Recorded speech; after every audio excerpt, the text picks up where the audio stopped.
I know this is the worst time in Spain, for example, when we have this time for a tradition called siesta, but I hope we were with attention to this second part of the convention. Then the second part is called the best practices section. We are going to know from different experiences of municipalities of different countries, but before entering in the specific policies of the cities, there is an introduction. The introduction will be done first by Regina Maroncelli. Regina Maroncelli used to be the president of the European Large Families Confederation, and now is the coordinator, general coordinator, devoted to the European network of family-friendly municipalities and now companies. And also she's vice president of the European Large Families Confederation. And she's going to talk about the presentation of the Krakow's Charter of the network.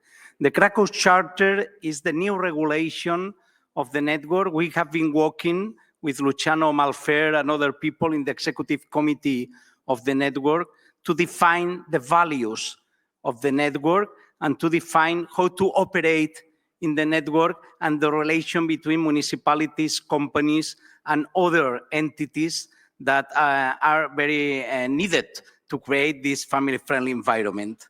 Then, I don't know if Regina Maroncelli is here or someone can tell her to come here.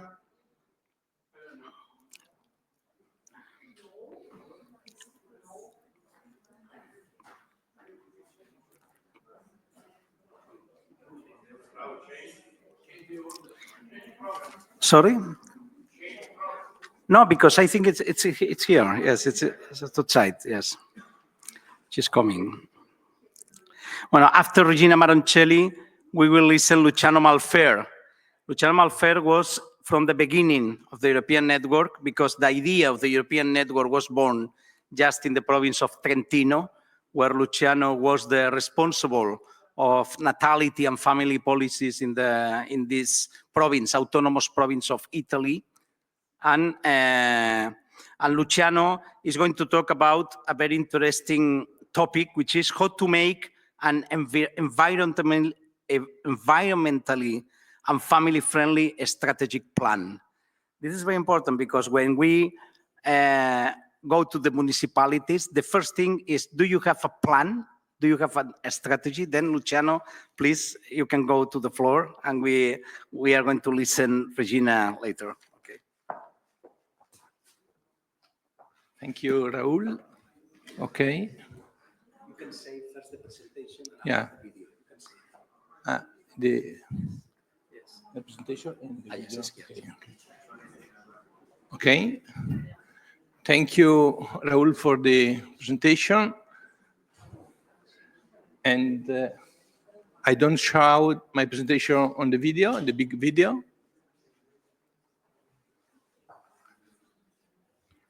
I want to start with the video. Here, give this the... Okay, perfect. Thank you very much. Thank you for the invitation. I want to speak to you about the family-friendly strategic plan and environmental about this. I present you 3 key topics: why the municipality planning is important, the paradox of inaction, we live in a paradox of inaction, and 10 pillars, the fundamental pillars of the plan. Okay, I have a presentation, some picture, and want to give you all the issues, the big question about this important instrument, the family planning. So, municipality make the planning. This is normally all the municipality make planning, but usually municipalities develop a variety of plans to guide urban development and provide high-quality services for citizens. These plans are essential because they address citizens' needs. These plans, following a holistic approach, should ensure sustainable development, well-being, and quality of life for citizens and families. Which plans are usually approved by municipalities? Which plans are approved by municipalities? I look to the municipality, our municipality in Italy, look some examples. We have financial plan, we have programming plan, general regulatory plan, waste management plan, urban recovery plan, urban redevelopment plan, energy management plan, zoning plan, territorial plan, and so a lot of plan. Civil protection plan, economic development plan, public green space management plan, community management, water supply management plan, social plan. This plan has another, is not our concept of plan. And so a lot of municipality plan. In addition to these plans, larger municipalities like Kraków also need additional planning tools. But however, usually one key element is missing in municipal planning, both in small and large municipalities. We're missing the well-being plan of family people plan. This is the new concept, new paradigm of our network, new concept about the family. The paradox, number 2 of my schema, we face a significant demographic decline, yet cities have no plans for family support and people's well-being. We live in a paradox. The population is decreasing worldwide and municipalities lack family plans. We have already looked at the chart now. We have a big problem about natality. This is we can observe the increase in the average age of the population living in various continents. All the continents have problem. In this rate, in this chart, we can look the decreasing of the fertility rate. And in relatively few years, we will have cities, villages without people. And many villages located in marginal areas are already depopulated. We have this context in our national. We have villages without people, but in small time, we have cities without people. Cities will empty out and more elderly people will live in them. Cities' demographic decline will empty cities. This is the concept of our crisis, demographic crisis. Maintenance is doing the same thing over and over again and accepting different results. Having a municipal family plan is not a definitive solution, but it is a first step in addressing the demographic problem.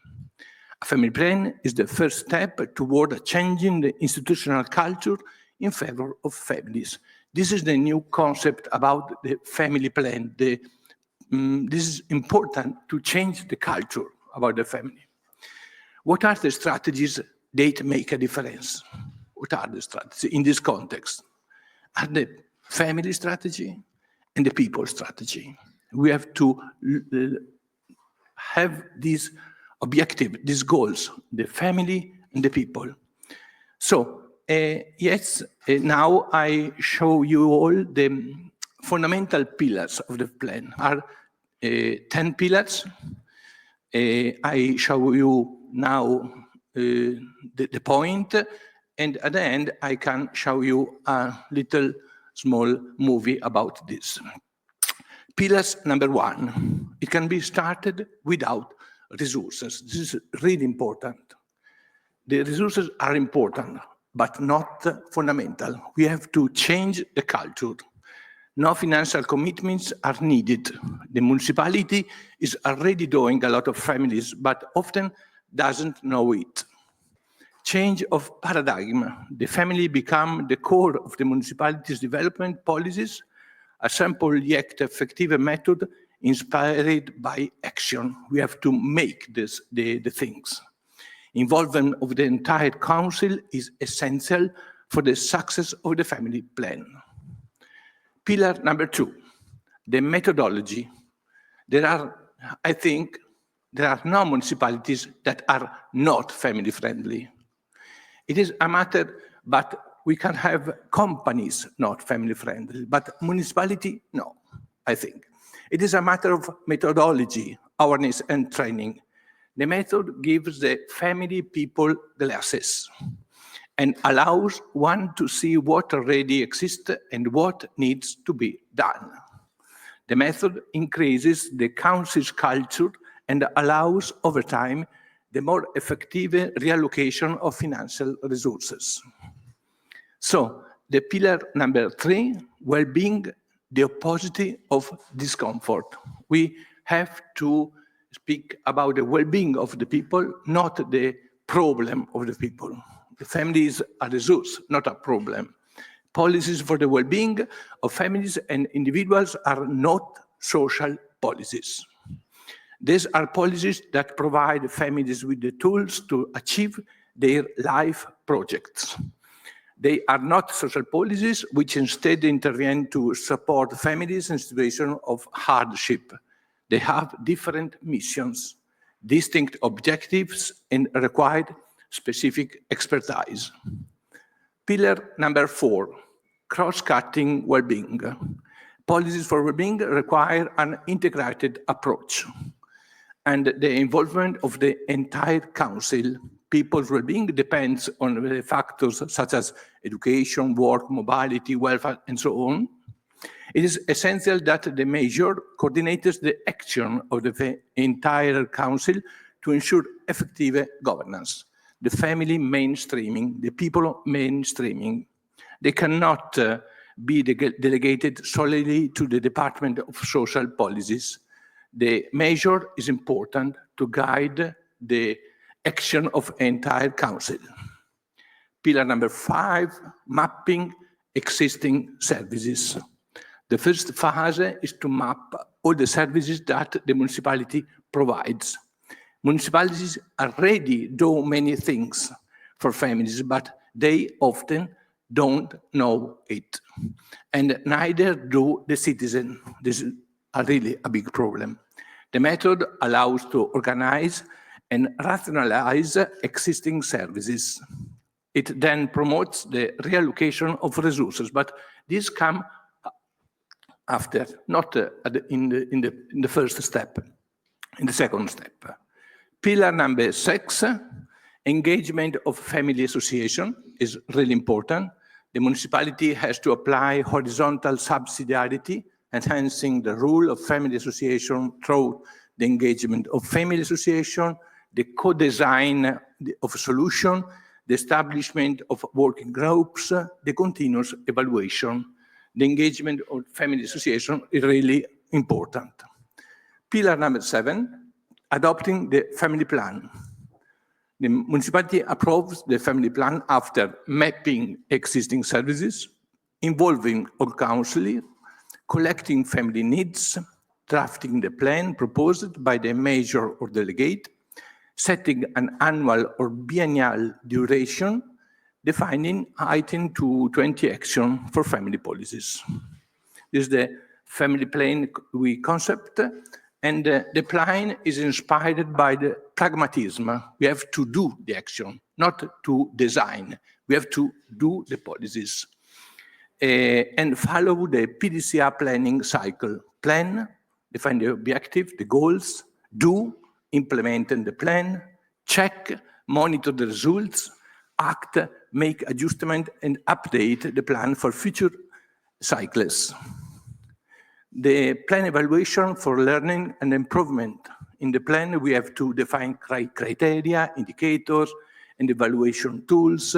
Executing verifies self-evaluation. This is a method to improve the plan and to do the plan and to evaluate the plan. The pillar number 9 is areas of activity of the plan. Usually the family plan are developed across 5 key areas: governance, economic measures, communication and information, education and community, and environmental and quality of life. The pillar number 10, and I finish my presentation, a city designed for families and children. This is a chart in our municipality in Italy that show in the city, slow down in this country, children still play in the streets. It's interesting, still play in the streets. Is a good chart, not good messages. The structure are important. Safe public spaces. We look in the morning good examples about this. But I want to provocate you all. It is with this question. It is possible to imagine a city designed for families and people. And the picture about this city, I have this city, is this. Is Saint-Tropez, the city that look like a person in Sicily, Italy. This Sicily, a good city, but not family friendly, not yet family friendly. Okay, and what we thinking about the city with a lot of measures for children, people, family, and so. Look, bus stops with swings, family-friendly benches,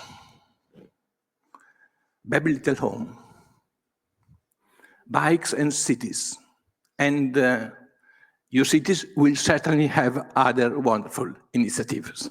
Thank you very much for the attention. I have a video and we go avanti. Thank you.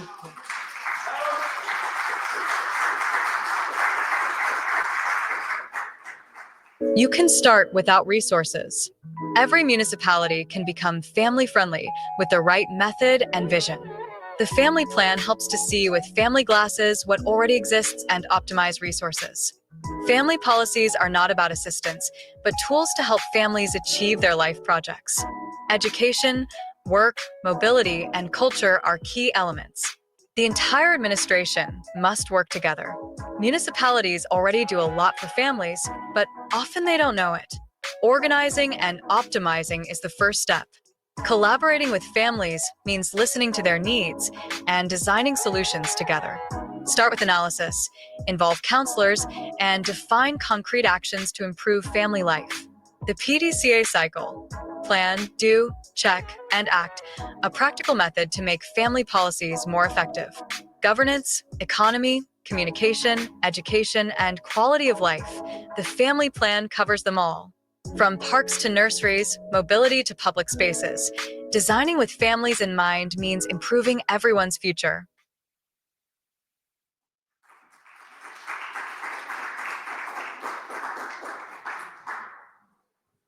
Thank you, very good. I thank you very much, Luciano. It's a very good really presentation and video, and we are now with a lot of ideas on our mind. And then I invite to the floor Regina Baroncelli to talk about the Krakow's charter of the network. Okay, so I must be very fast, so I won't lose too much time, but okay, it's a step beyond. How do I do this? This is, how do I go on with this? Okay, the natality is the problem. This is an old chart. 1.46 is now 130 something. So let's go on. What I think is very worrying is the small number of households with children. where this chart is of the 2023, so things are only going worse. But you can see that around Europe, only around 20-25% of families have got children under 18. So the number is decreasing. In Germany, almost 20% of families are with children. And the number of children with families with 3 more children is very small. You see it better than me, probably. Very next to the minimum statistical one. This means that not all Europe will be depopulated, even though it means already that it counts less and less in the global arena. Only 6% of the human global population will be European in few years. But you see that there are movements, entire population places are going to depopulate, and I'm talking about Poland, Hungary, Italy, Portugal, and so, in favor to other countries, especially Germany, Nordic countries. You see there is a nice blue dot in Trentino. And we think that these are the places where more services are for families. So there is going to be an imbalance very, very strong between areas that will get overpopulated and areas that will be depopulated. This is why we didn't want to do it because we want to populate countries, but we wanted to give our answer to this problem. There are solutions, meaning that if only the politics would realize that helping those families that wish to have more children to have the children they want, maybe the balance would be better. And in any case, increasing the well-being of a territory would attract more people, and having a family-friendly atmosphere at work would push young people to remain, to retain, and not to go away. So this was the idea that drove us to funding those municipalities that were family-friendly. And now we have grown, as you see, more than 160 cities and quite a lot of activities done out of volunteer basis.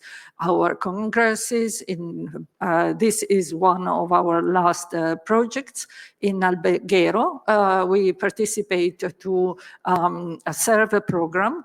It's a twinning project with 4 municipalities. This was the first step in Alghero. Then we went to Spain. We're going to go to Gdynia here in Poland, and then to Bacău in Romania. And by the way, we are going to apply for another twinning grant. So if you are interested in being in this project, please contact us. On the other hand, we have worked on the companies as well, because we believe that also companies are responsible of improving the quality of life of people. They can improve their workers and employees' quality of life. And this is good also for them, for their productivity. We are going to hear from the Italian company Plastic. They are a pilot company that became a partner of the network, believing that helping the municipality, the family-friendly municipalities, was a way to enhance their territories, and it was a way to improve what they are doing for their employees as well. From this experience, we have gone on. As I said this morning, we decided that it was time for the network to do another step. We are growing and we need to be better regulated. So with the help of experts such as Luciano and all the people that are working with us, with Maria Grazia from Alghero, Mauro, Filomena, Raul, Radek, so with the people of the Large Family Association and municipalities, we elaborated this charter.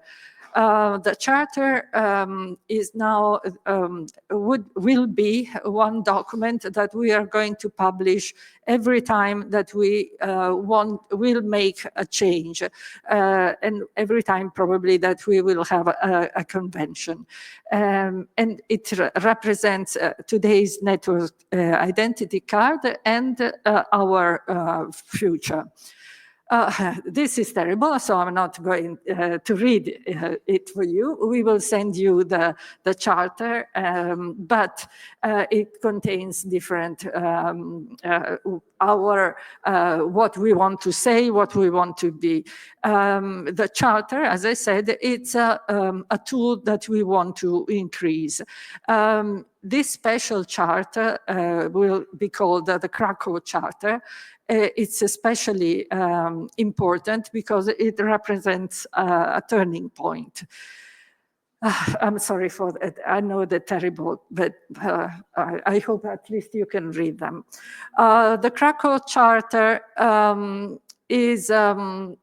will comprehend the Charter of Values. So we decided to write down our pillars, our principle, so that there will be no misunderstanding. So if you are a municipality, you don't know anything about us, you can have a good look at the website, read the Charter of Values, and you know what you are going to join if you want to join the network. There, we talk about guidelines because we are working on improving our guidelines for the entering of municipalities, but also for the companies. Because this is the point 3, we want to integrate companies as full members. For the moment, we have asked companies to be our supporters, to be partner of a new alliance. Now we want them to become full members of a network. So the network, the European Network of Family-Friendly Municipalities, will be European family-friendly network, an umbrella network where there will be family-friendly municipalities and a family-friendly companies network. And in the future, we would like to have networks always under the same umbrella with university, family-friendly university, family-friendly tourism accommodations or activities, family-friendly schools, hospital, museum, and so on. So we're very ambitious, so we will have a family-friendly everything. The fact of this is going to be a revolution for us, of course, but we, in these 2 years, we have been working on integrating with the partnership of companies. We see that there is a lot of interest from companies that they appreciate the opportunity of exchanging good practices, exactly like municipalities. And What we are going to study better about this is to develop the fundamental criteria with which we will accept the companies. So we have a big work ahead of us, but we think that first of all it's worthwhile, because otherwise not only municipalities can't be left alone. There must be the help of the entire society around them, and about from a business, from economy, the economy world, first of all. Then there can be alliance on the territories, companies helping municipalities, municipalities helping companies, and maybe rewarding the companies that become family friendly with points, with any kind of reward that they can think. So we ask for the alliance, and that at the core of it is the family well-being. Then we will develop a family-friendly brand, which is something different from the one that you have received now. We will, in the next time we meet, you will see a new brand logo, and probably this will be what you receive, the logo with a family-friendly Europe. This because we think that it's time to become more demanding to our municipalities and companies. The membership will be biannual, and we will ask to provide a declaration. Everything will be very simple, as simple as possible. But we want to keep in contact with our municipalities. We don't want to deliver a diploma and then forget about it. We want to keep working with them. And this, I think this will be a good way to like a Trivago, no? They have 1920 or 2019, 2022, 2025, and so this is what we want to do, the Trivago of a family friendly. The benefits of the network will be increasing and will be increased. At the moment we are on voluntary basis. This is something that you know. Little by little we will try to acquire more stuff. I realized that I'm showing you completely the network completely naked, as really as we are, in complete transparency. I hope it's not too much, because maybe there are things that I shouldn't say, but this is it. This is the reality of the network. Work in progress. You are part of this adventure, so we are very happy for that. It's not a complete work. We are working on it, but you're part of this adventure. And this is the Charter of Value, and then I finish. Raul looks very worried. We talk about family-friendly communities, because this is what we get. We want a place where families are welcome, where their well-being is at the core of their policies, and the quality of life can only improve. We believe that this will be also result as a good with a good natality increasing. And actually, if you think about it, this is the only thing, the only solution that has been put in matter around. So if you look around, there are no other solutions that you say, oh yes, but we can do that and that. So let's try this. Okay, you have already tried.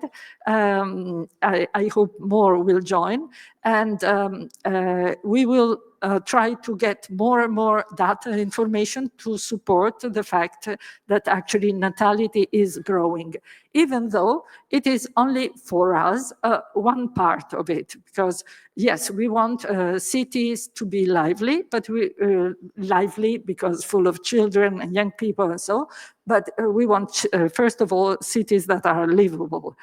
Then the family perspective, Luciano talked about this before, is the mainstreaming is one of the pillars of our network, and the fact that youth must be empowered, because a family starts with children, and young people have to exit and start their own families. So the during the there was something else here. No. Here, yes, gender equality, of course, is it's very important in gender equality and the recognition of the role of the woman, of maternity, and of fathers. Then, of course, the role of youth. That we believe in our youth. First of all, we think that they are nice people, clever, smart, and they deserve our support where they cannot achieve, for example, housing, education. This is something that the municipalities can do, and also employment opportunities and education in companies. So these opportunities will, like this convention, the Congress, and the webinars that we will organize will be the moment where we can share best practices and knowledge. For example, what you have, you had a little pill of Luciano's about family management. And this is something that we want to improve because it's so essential. And we believe that helping families and with family policies are an investment for the economic and the social growth. We have learned today the importance of the social capital for a municipality, for a company.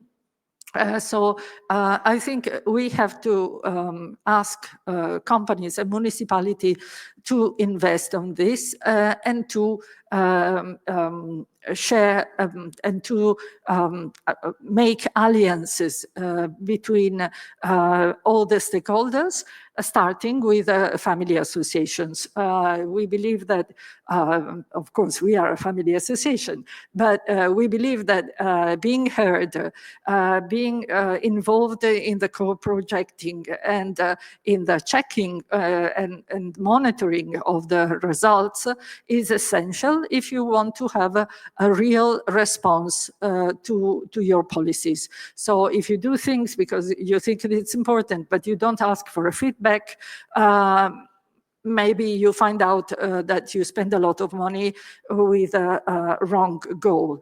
Families are there, family associations are there to help you, to talk with you and to tell you what we think is important. So just listen to us, as you have already done, trusting us with this adventure.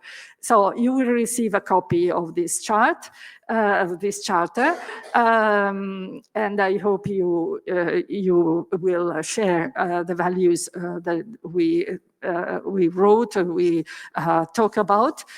Feel free to contact me and to give me your opinions, preferably good, but also criticism are welcome. And we really try to do our best to improve it. Thank you again for being here in Kraków. As I said, it's a turning point. I think we make history. The first family-friendly company network is born today. Okay, we have to set up things for everything. I'm always a bit late. We are a bit late in this, maybe, but little bit by little we get there, and hopefully together. Thank you. Okay.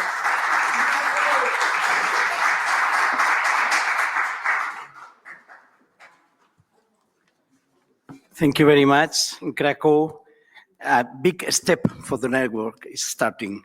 Then I would like to invite to the floor Katalin Jurko. Katalin Jurko used to be the president several years of the Hungarian Large Families Association, but now she has been appointed commissioner, ministerial commissioner of the ministry. Sorry, I have here the name exactly. Yes, the Ministry of Culture and Innovation in Hungary. Then, Kata, welcome to Krakow. And to talk about, Hungary is one of the leaders family policies now in Europe with a very innovative policies. And we are really expecting to listen about the policies to support municipalities in these families policies. Thank you.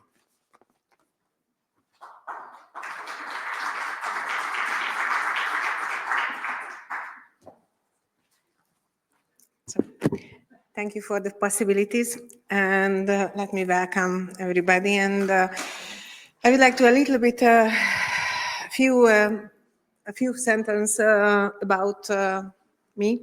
I'm a mother of 5, and I was earlier president of National Association of Large Families in Hungary.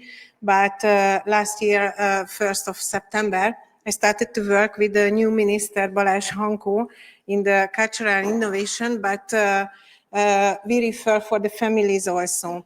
And my new job is to help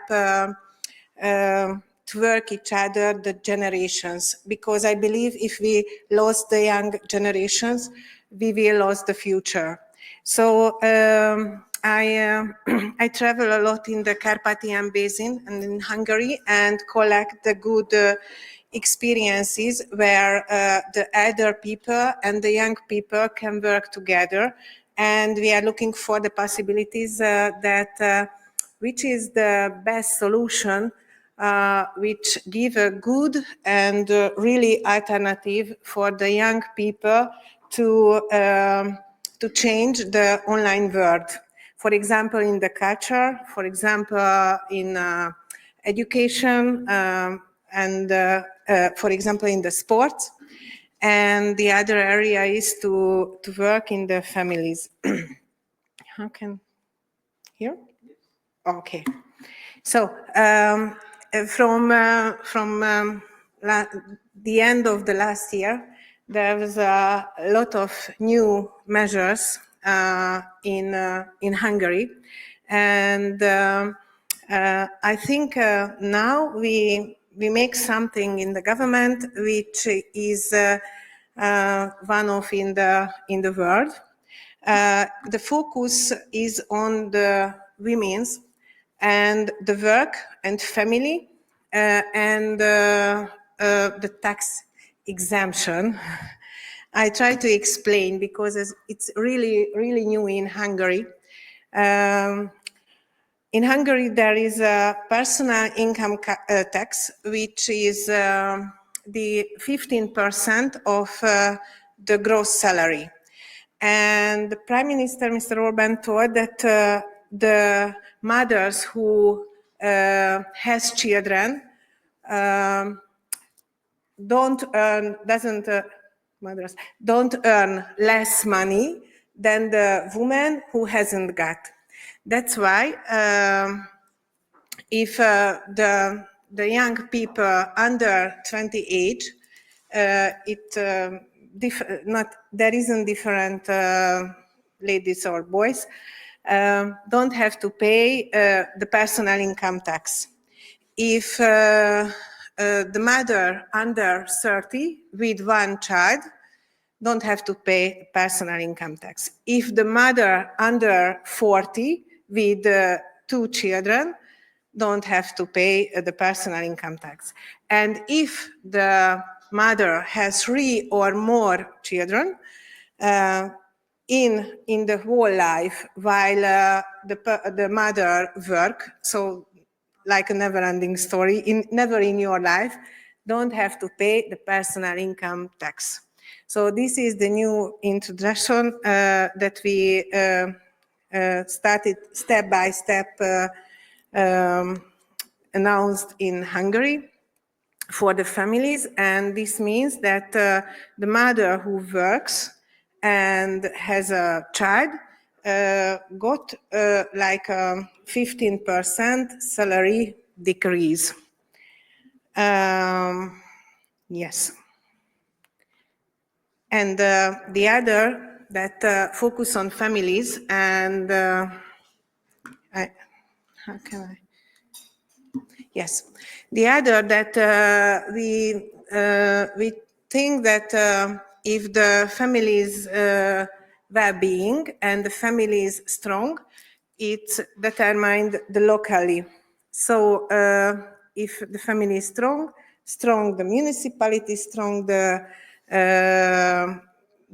village, everything. And we saw two types in large cities. We saw that the total fertility rate is lower than the average, but the small village, it's higher. So the families likes to live small towns or small village. That's why we have two types of program. In the large cities, yes, and the other, that the people who live in large cities, the salary is higher than the people who live in a small town or villages. That's why in the large cities need services. For example, the daycares, to reach ground playing and so on. So need more and more services. But in a small towns, need help to buy house or to renovate the house. We try to help families in large cities with a small amount to go back to the work, the mothers and the babies in the daycares. And in a small towns, we try to help that this is a family housing subsidy in Hungary, means rural chalk. And the other, that rural home renovation support, which means that we give 70,500 non-refundable euro non-refundable amount if somebody care the house and renovate the house. The rural family housing subsidy was a very famous program used the families, and more and more children born the little towns in Hungary. And we have another program. I try to translate from Hungarian language.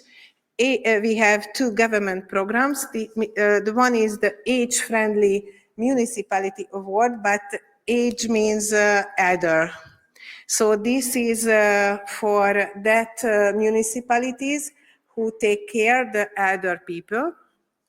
And the other is the talent-friendly municipality award for that municipalities which care for the young generation, where are talented child and help them to learn and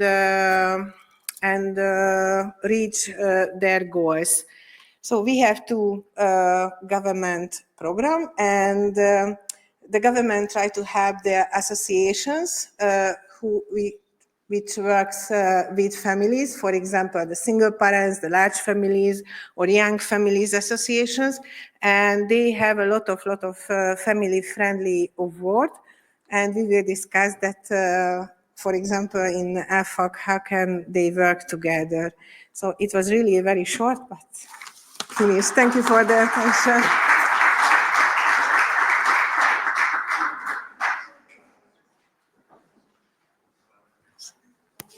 Köszönöm szépen. Thank you very much. And now I have a request from the organization, because it's only to check your blue bag if inside your bag there is headphones for translation, because someone has taken a grown bag on the table, or I don't know, in the room, and one is missing. Only to check if inside your blue bag there is a headphone that is not yours. That's all. Okay. Then the next one, we start with the presentations of best practices from municipalities. And now we go first to Portugal. Portugal, you know, they have the Observatory of Family-Friendly Municipalities managed by the Large Family Association. It's very serious in the working with municipalities, and they have a very nice initiative, which is to give a flag to the municipality, the family-friendly municipality. During the year, they receive the certification, and then they have a flag, a special flag as a family-friendly municipality to hang on in the building of the City Hall. Then, please, I invite to the floor Albergaria Bella from Portugal to talk about how empowering through public spaces. Obrigado.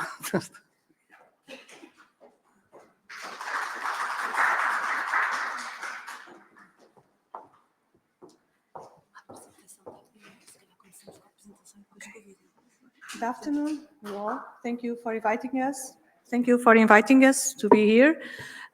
We will start our presentation, and next we have a short video, promotional video, but it's only for showing or sharing with you our green city. We live in the country. It's a small city. But we would like to share with you the other measures we connect with this green city we are. So Mariana will show you our short presentation about our small city. Thank you, Madam. So, as has been spoke today, Albergaria Velha is also facing the challenge of demographics, and our birth rate is decreasing, and our older people is increasing. And this reflects also in the structure of the families. We have a lot of people aged 65 that are living alone, and also the single parents families are also increasing. So that's a challenge that our municipality also have to deal with. But now talking about sustainability, that's what has bring us here today. We have an agenda that began in 2023, and we have 6 axes of action, and I will talk a little bit about them. The first one is about research and characterization. We need to build the knowledge about our municipality. We need to characterize the fauna and the flora of our municipality because we have a large green space. The second of all, it's about nature conservation. We need to define the nature conservation program and establish an operational model for ecological restoration and biodiversity protection in the municipality. Here, we'd like to highlight the importance of the management of public spaces. We have paid a lot of attention of what is being doing here in Kraków because it's very good practice that we need to replicate in our city.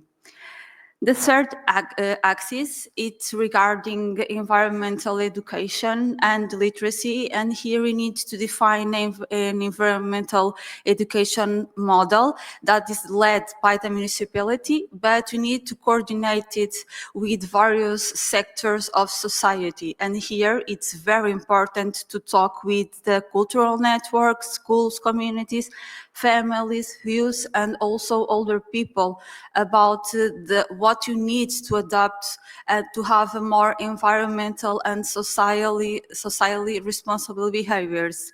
Here we want by 2027, the municipality plans to continue developing initiatives targeting schools, communities, and families. Our fourth axis is about social engagement because we alone, the municipality alone, we can do nothing. So we are having some partnerships with local institutions, and we have a university nearby, Aveiro University, and we also are trying to do partnerships with the scientific knowledge. And the start of this vision is we are creating community gardens. Our fifth axis is about efficiency and sustainability. And here we highlight about the mobility. We are trying to be more green. We have more shared bikes. The municipality is given for free these kinds of instruments that several people can move by yourself and in a green way. And our last axis from our municipal sustainability strategy, it's the valorization and promotion of our territory. That is a transversal axis from the municipal sustainability strategy. Now, what do you do in the practice? We are beginning, okay, like baby steps. In the educational institutions, private social solidarity institutions, we are given collecting bins to collecting bio-waste. It's increasing these projects and it's have good proofs. We have another project that is the To Be Green project, and this project it's growing every day. We have one store, and the families and the communities can go to that store and exchange old clothes for points, and with these points they can change for another clothes. That's the first point of this project, the To Be Green project. The second point is we are cataloging all the clothes that are offered and deposited in the social institutions, and in this way the social services of the municipality, they will know that in that institutions we have that kind of jeans that we can give to that person that is in need. So it's recycling, upcycling clothes. And the third point, we do recycle and of life textiles and waste. And here I have some photos of the store.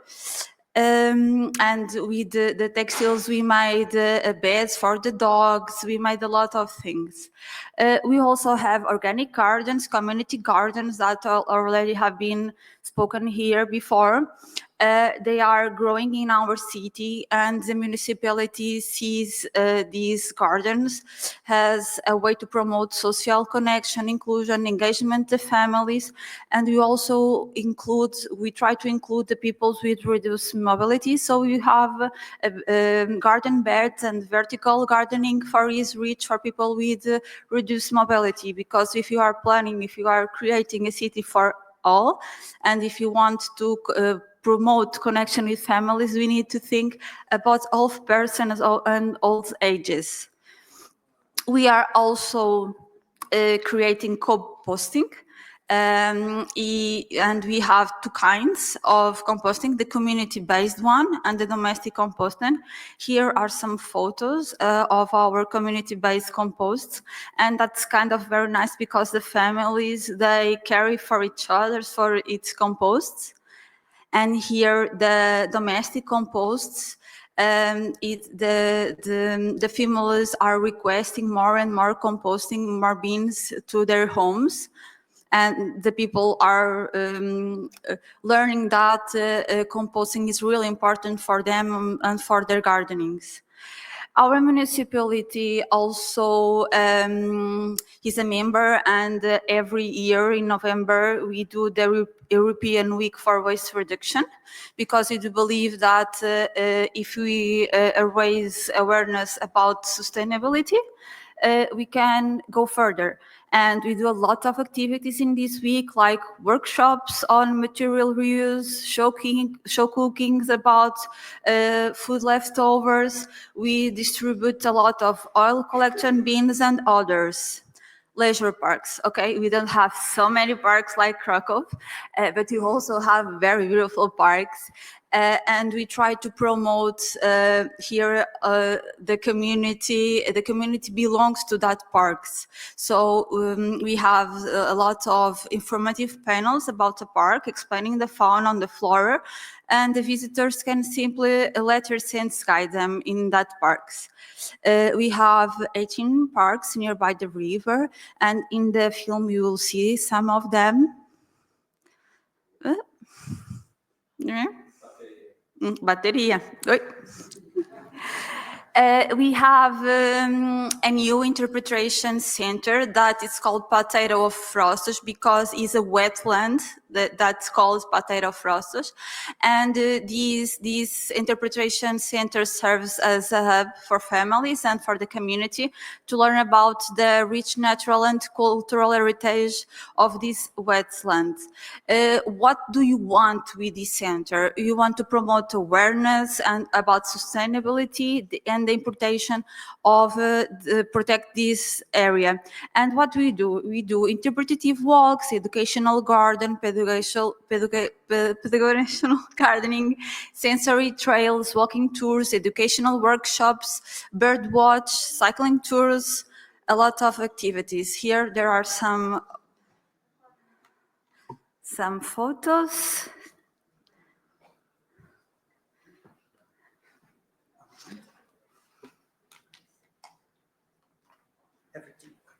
Thank you.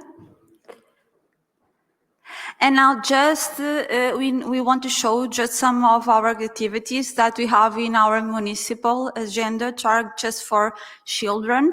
And we are a riverside area, so we have a lot of pedagogical activities regarding to water. And we have pedagogical workshops that are conducted on the classrooms and are adapted for each grade level, okay? We have topics like forest, biodiversity, natural resources, waste, and these workshops are made in every school of the municipality. We have a camp where children and young people can learn about biodiversity and the environment. We have water routes, like was talked here before, the water from the journey of the water from the tap to ours.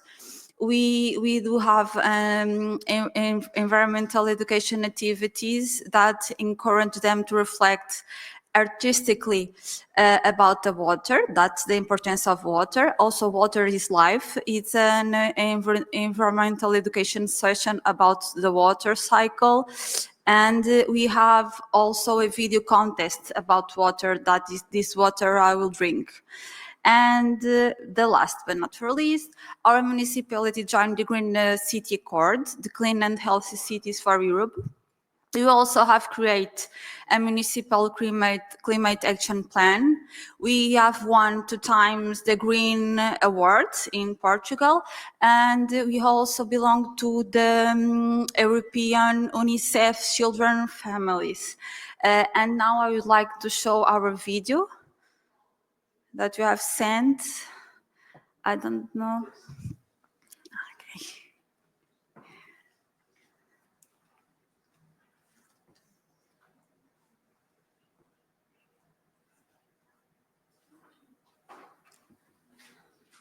I need to finish? No? Yes. Sorry. Yes. Okay. We can put it. Okay, thank you very much. Thank you very much. Yes, sorry. Probably the video is missed here in the folder, but we try to put it later. Then we go to the next presentation. I think we go to Riga Municipality. Riga, you know, is the... yes, sorry, no, it's not Riga. Yes, it's Riga. Riga, I miss Riga, was before. Yes, then we go to Riga, capital of Latvia. I remember I was there, the first meeting talking about the network. I was really surprised, a lot of activities that Riga is doing. Then thank you very much to be here, and you can be to the floor now.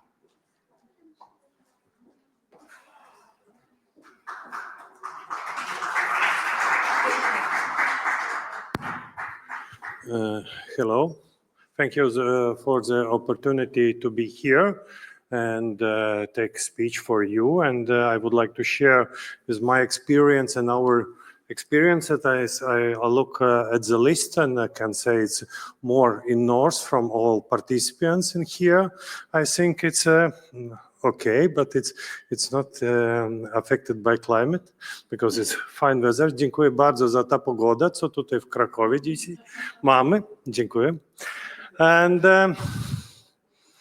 And sometimes why this first slides, it's maybe sometimes, and thank you for Luciano, for sometimes obviously things in simply words became understandable for all. And I think this sentence I would like show you that is it's clear for all, but sometimes we try to find any moral authority to persuade decision makers. And I can say I'm the same as the decision makers because today I'm member of city council. But you see, it's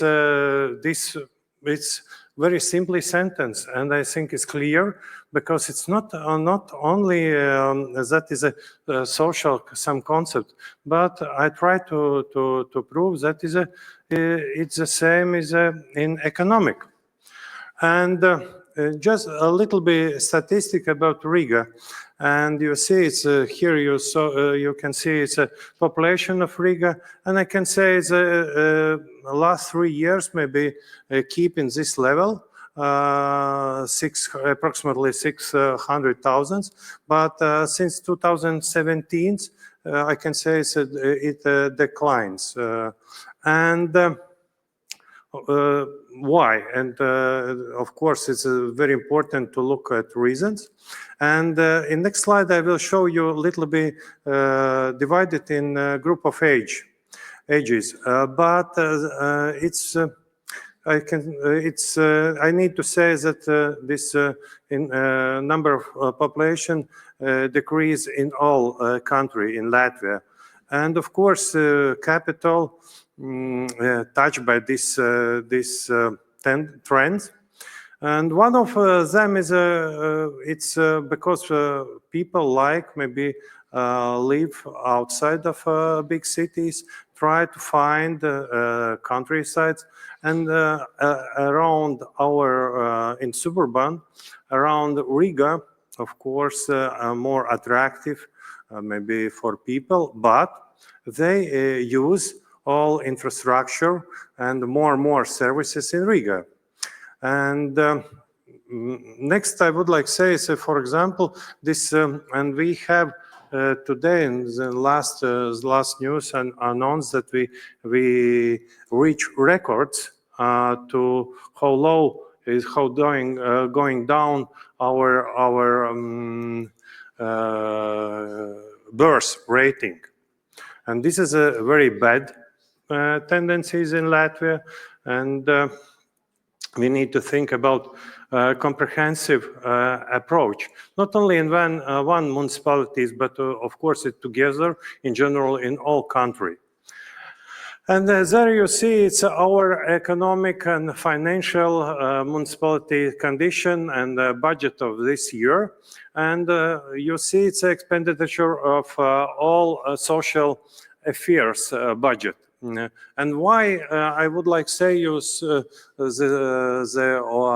approximately 12 millions, we create new special program, social, but this is just for social. It's exclude education and other issues.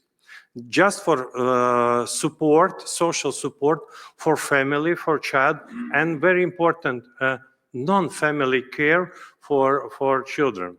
Because many children, of course, I think it's not secret. It's removed from families, from parents' cares. It's depend on the different kind of reasons. And this is one more point. 2.4 million it's spent to home care for it's for different children. For example, for children with disabilities. Different kind of disabilities. It's maybe it's possible mental. For example, actually I think trends is autism, spectrum of autism, and of course it's functional.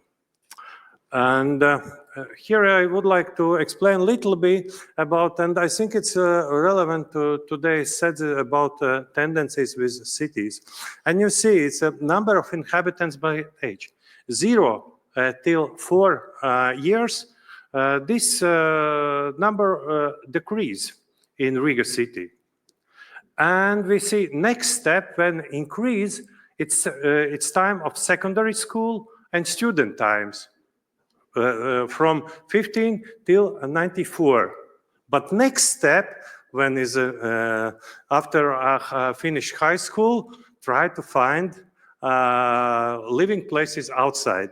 And you see it's a decrease from 25 till 29. But when established career, professional, appreciate, try to find one more time, and from 40 years, try to find in Riga.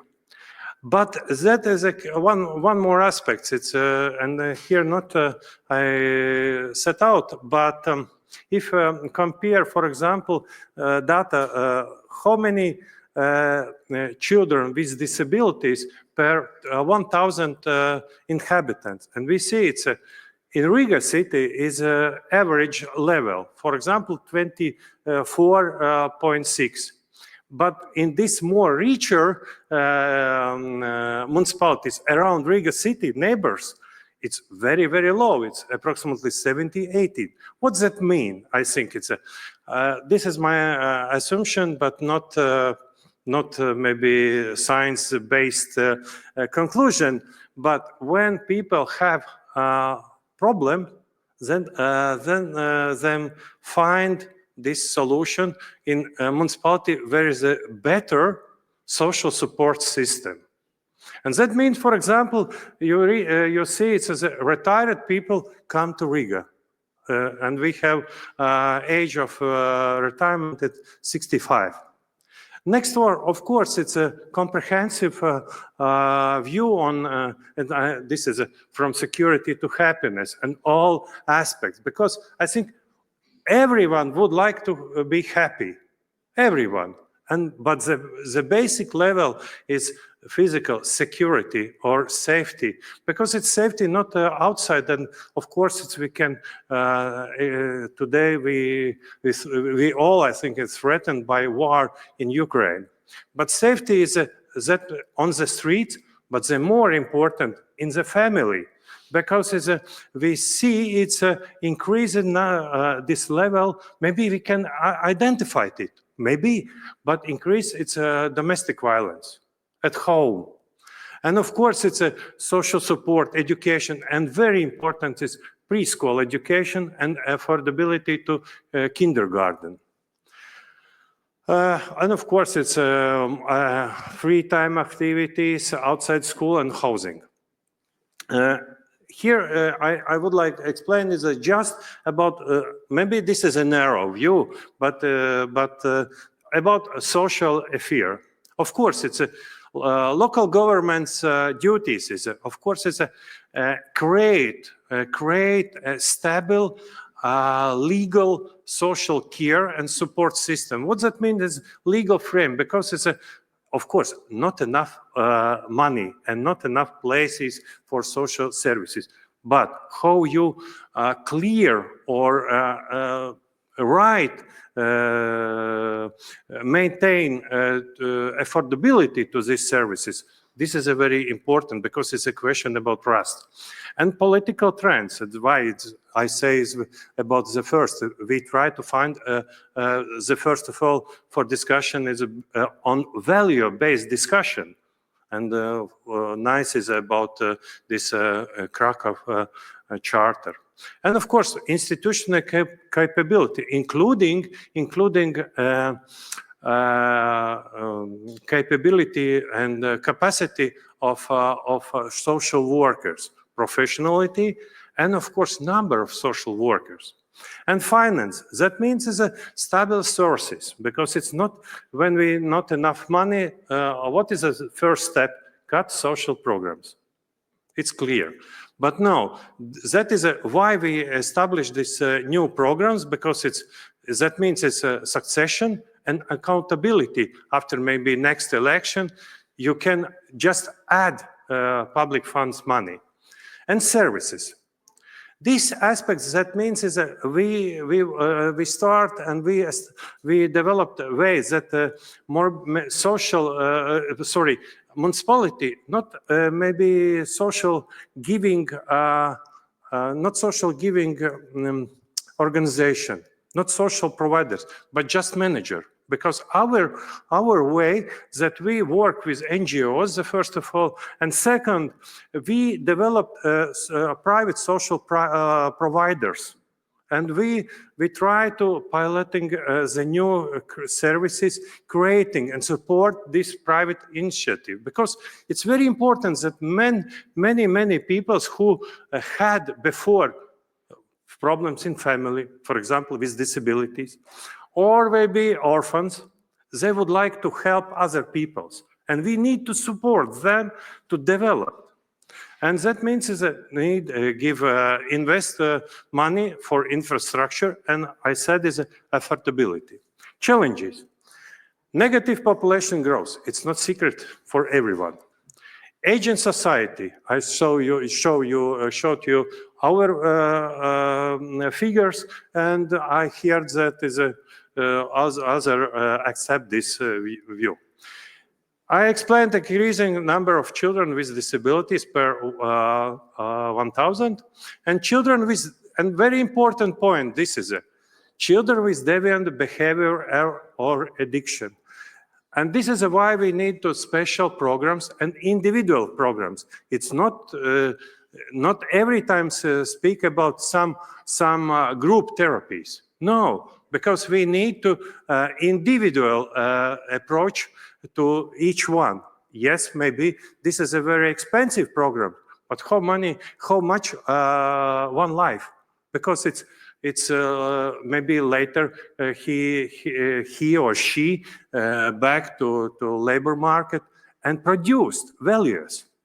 And of course, it's a very important issue, as I said, is a domestic violence, and of course, increase of children removed from the parents' care. And increasing expenditure for defense, because every time we speak about priorities, and of course today we have the first one, priorities, we are border country to Russia, defense, and this is competition. And the one big problem is lack of social workers, and that means it's depend on salary and prestige of social work.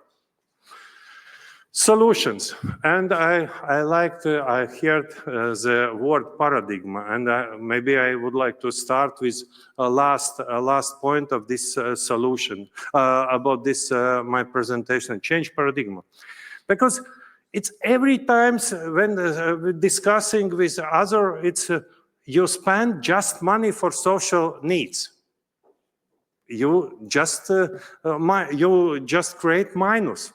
But my point of view is that we invest in human capitals, because we can back people back to work, to social activities, to economic activities.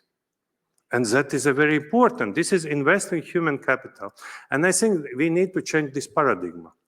And of course, it's special support. And you see, it's the one more point. It's a support mapping from birth. And that is I heard this from colleague Luciano, says the first of all is mapping, because many services we have, but really when we would like to see, and for example, I asked, does family doctor, do family doctors know all services, for example, for people with disabilities? No, but this is the first point.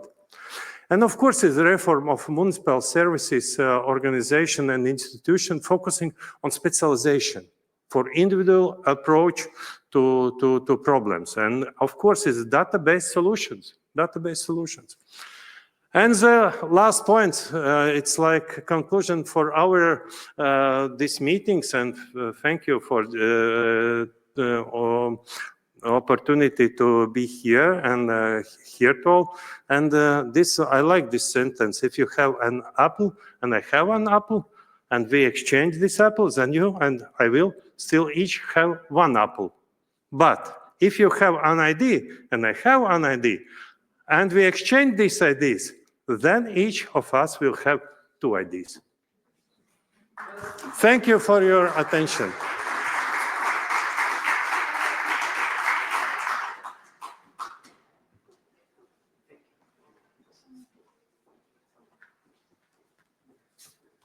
Thank you, Juris. And this idea is crucial to invest in human capital.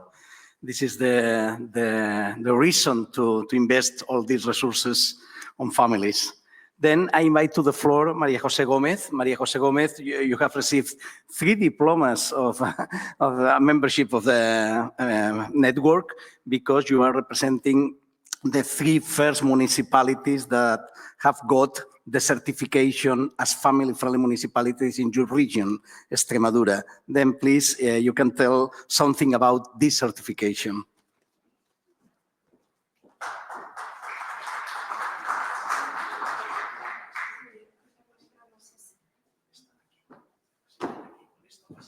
Okay.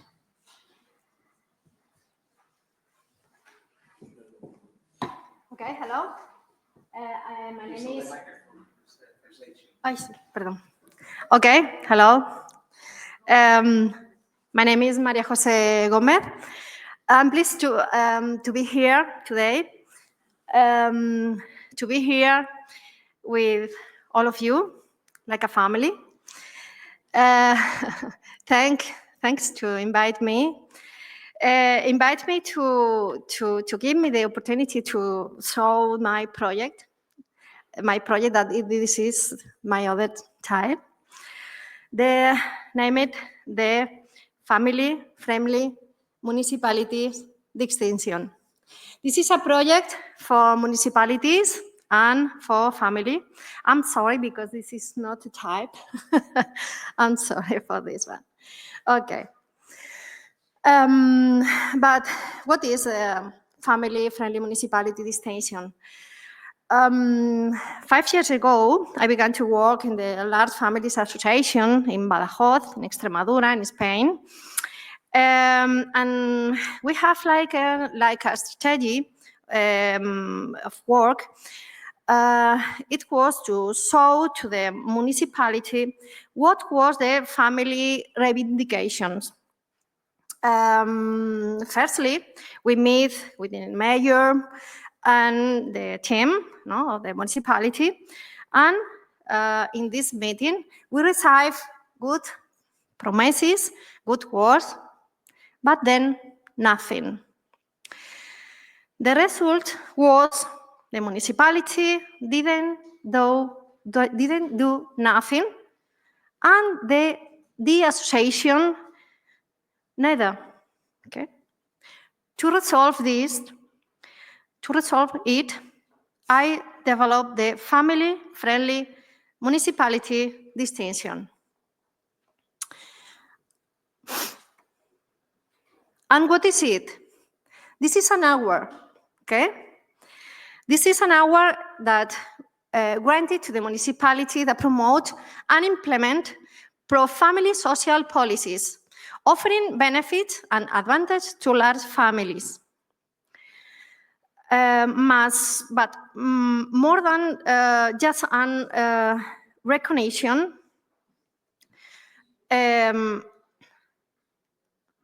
sorry.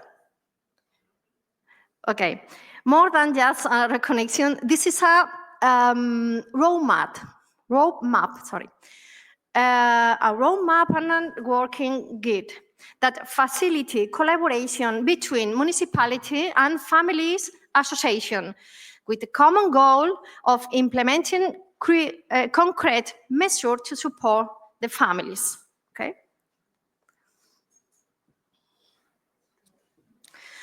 Because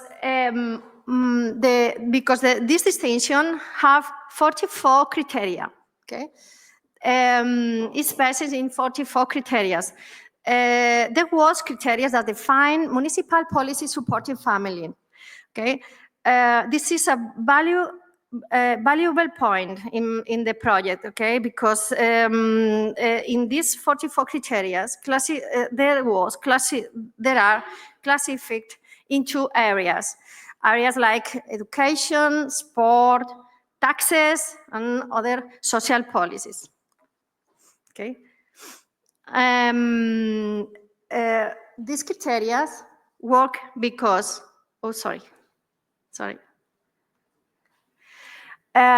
these criteria the municipality to obtain the distinction must meet a lot of 10 of these criteria. Okay, but in addition, we annually make a consult to the families, and we make a ranking of 10 of more important the reivindications of the if the municipality have 5 of these criteria ranking, okay, he obtained the distinction. Okay.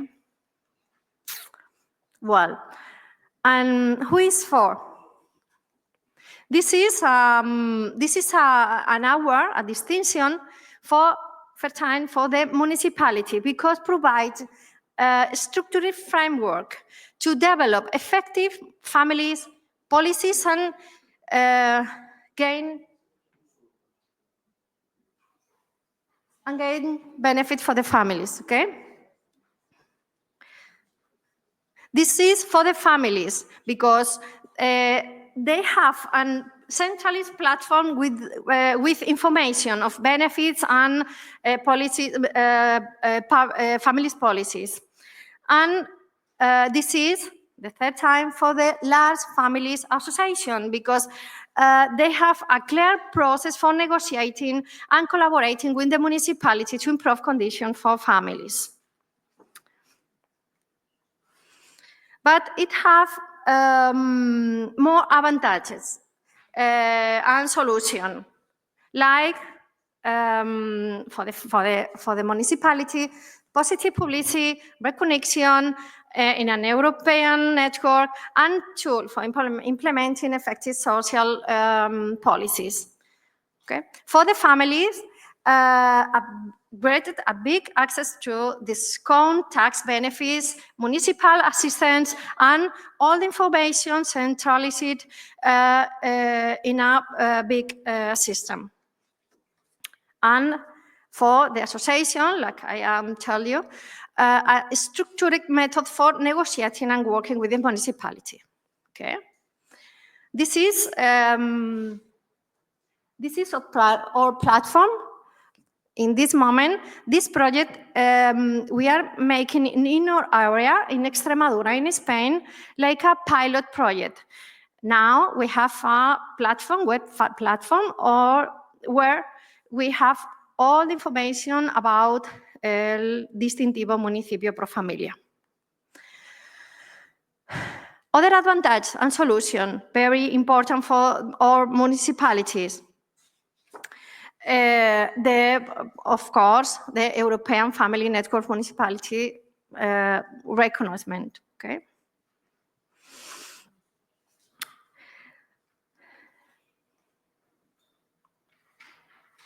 Okay, the SDGs.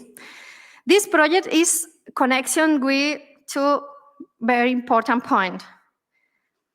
A common goal, the SDGs, and a common consent, the population.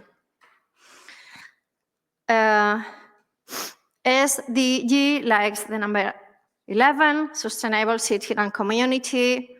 Number 10, reduce inequalities. The number 8, for example, this economic growth. And the population.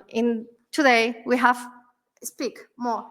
We are speaking more about this.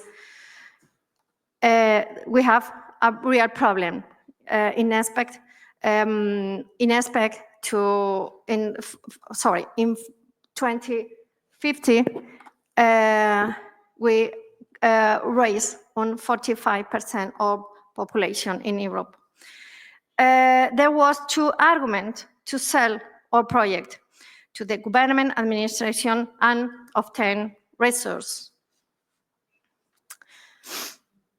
I think we need to do something. And how we can do something. Implementation this project by some phases. The first one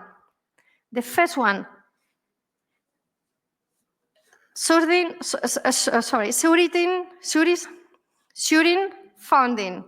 Without economic resource, we can do very little. Okay, the process does not begin until resources are obtained. The second one, research, collecting information. We need to know what is doing the municipality today for the families and how communicated it. The third one, meeting and analysis. We submit to the mayor an exhaustive report in a meeting and invite him to add to our project. The fourth, we monitor the work and the commitment made. 5, we always hold an event, give visibility and importance to the reconnection by inviting media communications. And the end, the 6th annual renewal. We do an annual study of the seat of the municipality. Okay. The family-friendly municipality distinction is a key tool for promoting family policies, strengthening social cohesion and combating the population. Through collaboration between municipality, families, and associations, we are creating more family-friendly and sustainable municipality for the future. Thank you very much.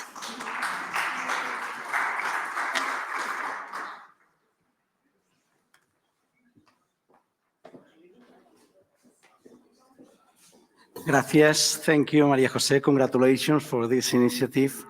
And now I invite to the floor Maria Grazia Salaris. You know, the municipality of Alghero in Sardinia, in Italy, is really one now which is leading the network of family-friendly municipalities in Italy, and is one of the first to join the network, and is really a very good ally for us to work on this family-friendly network. Thank you.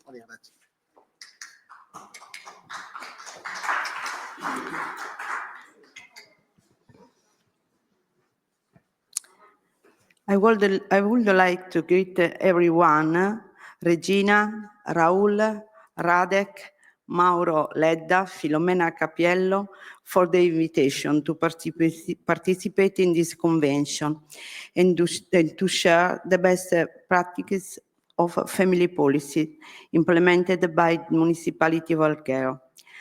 I bring the greetings of Mayor Raimondo Cacciotto and the city. I am Maria Grazia Salaris, Counselor for Family and Community Wellbeing. Our municipality, a coastal city with 44,000 inhabitants, decided in 2015 to invest in families, recognizing them as an essential resource for the community. Let me briefly outline the steps that led us here and the best practices we have implemented over the years. Horizontally subsidiarity. The Municipality of Alghero and the large Families Association as partners in the implementation of family well-being policies. It was the Italian Large Families Association that proposed to our city to embark on a journey to become a family-friendly municipality, suggesting that we study and implement the model developed by Dr. Luciano Malfer in the autonomous province of Trento. Establishment of the policy of the Family Policies Office. In 2016, the municipality established an office for family policies, entrusting in its management to the National Large Families Association. This office was created with the aim of designing innovative policies for family well-being. A special greeting to the coordinators of Italian network, Filomena and Mauro Ledda, true architects of this cultural revolution. Family-friendly municipality certification and the national network. In 2017, Alghero became the first city in Italy, outside the Trentino region, to obtain the family-friendly municipality certification. In the same year, together with the autonomous province of Trento and the Large Families Association, we founded the Italian network of family-friendly municipalities, for which Alghero serves at the national headquarters, European network and pilot project.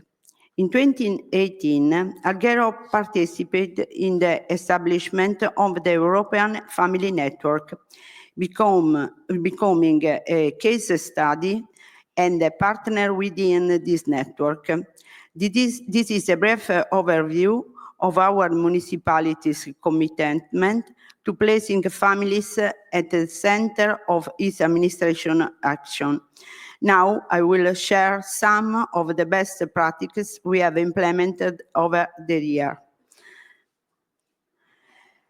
Playing with 20 major actions for families, some best practices. Over the years, Alghero has implemented numerous actions aimed at family well-being, drafting through municipal family plan. The most recent plan included about 20 actions. Here are a few examples. The Digital Family Desk, a communication tool for families. The Digital Family Desk was created to communicate with families about policies, opportunities, and events that concern them.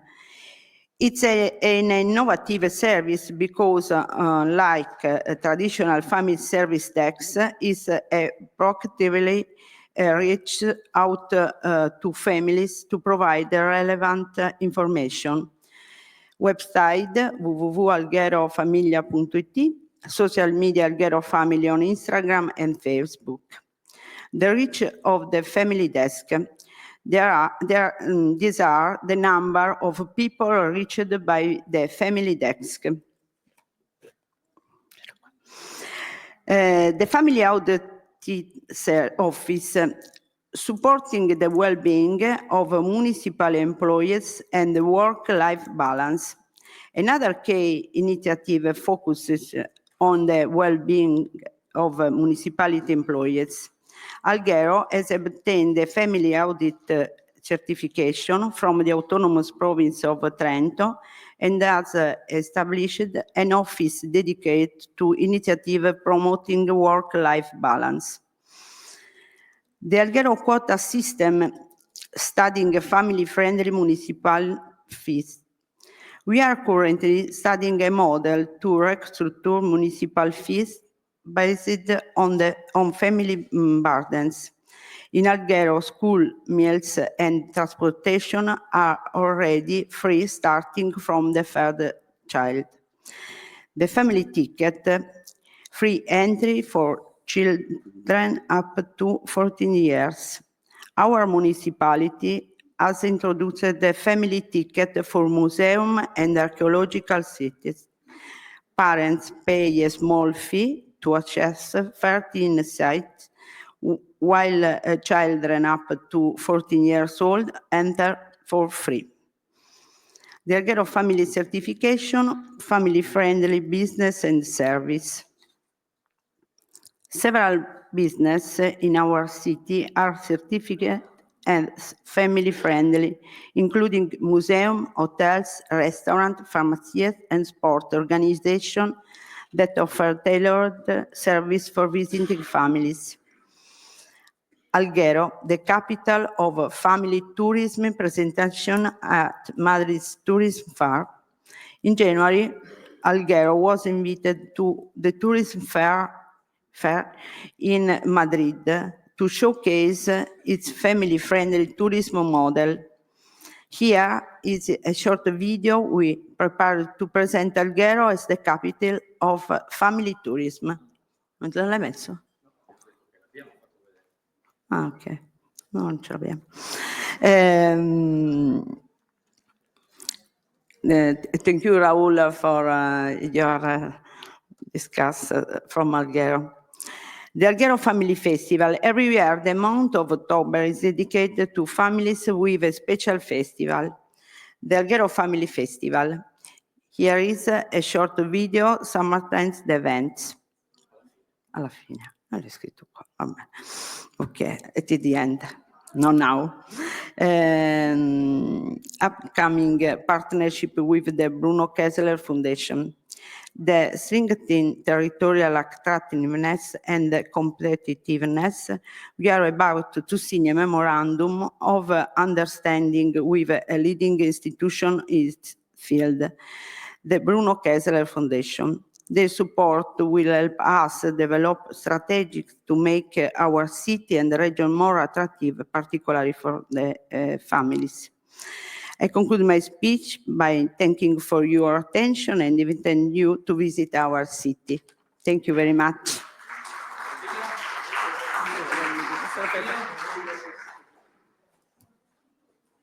The video, the link is in the last slide is present link for video.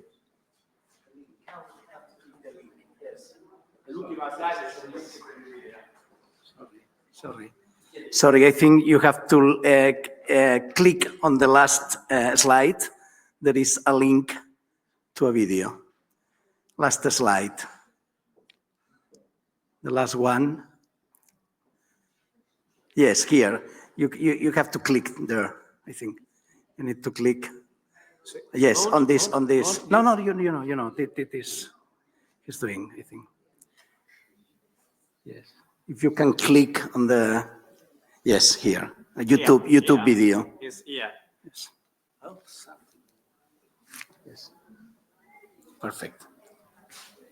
Yes, the YouTube video, which is on the screen now on the computer.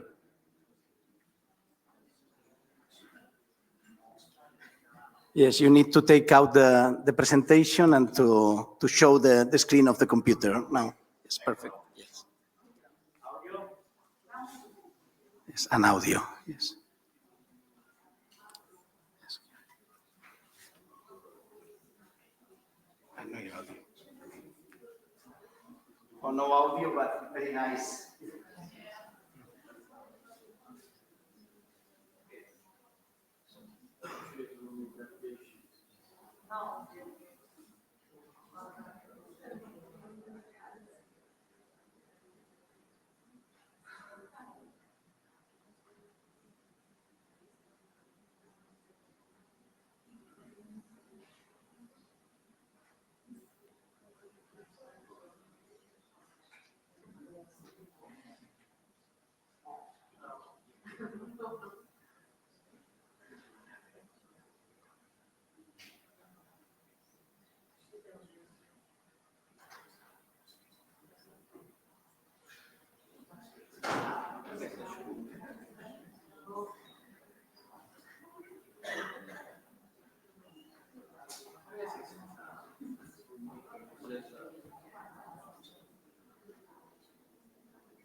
Grazie mille, Maria Grazia. It's a nice place to visit. I have been there, and they speak Catalan. They are in Italy, but they speak Catalan. That's very incredible.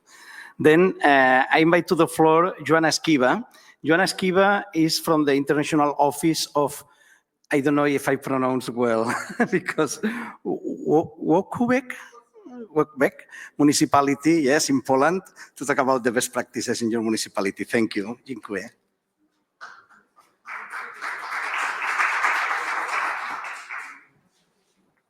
Very good afternoon on this beautiful sunny day in this gorgeous city of Kraków. I come from the city of Włocławek, which is about 4-hour drive north from here. And I have the pleasure to present the city from the point of view of being family friendly.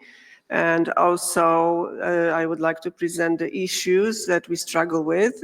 And I think, and I guess, as we have this deep in our hearts today, that we all spin around the same topics. We have the problems of the population, the agglomeration, and all of these problems are also familiar to our city. It's a medium-sized city of 100,000 inhabitants. So I gave you the location. The location is central Poland, and I often repeat it's a perfect location because it's not far from the north, from the seaside. It's not far from the beautiful city of Kraków, the mountains as well. So it makes a good and affordable place for families because it's, as we say, middle in size, and it's easy to navigate through the city in everyday life. So the geographic location is, as I mentioned, making it one of the advantages. It has good transport connections. It is located on the highway, on the Amber highway. It has perfect connections with all the trains and buses. And as I mentioned, the proximity to major cities in Poland. The biggest and flag product of our municipality right now, and I think over the last 2 years, has been the affordable housing option. The project which has been developed by our mayor, Mr. Krzysztof Kokucki, who came to office last year in May. He started this project very successfully, offering special social programs to make housing, to make apartments easily available to inhabitants through securing special social programs.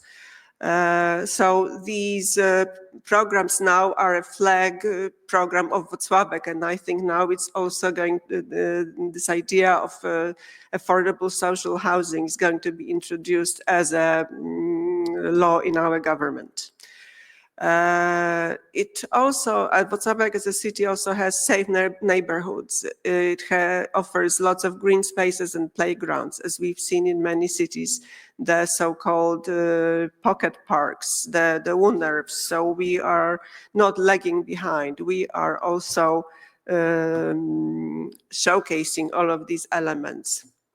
We have all kinds of schools of very good quality, kindergartens, very good quality of education at all levels, starting from kindergarten up to tertiary education, and many extracurricular activities, full access to libraries and learning centers. You may ask, how different are you from anyone else, as any other city, as all other cities have been probably mentioning all of these issues? Well, I will show you at the end of our presentation how different we are.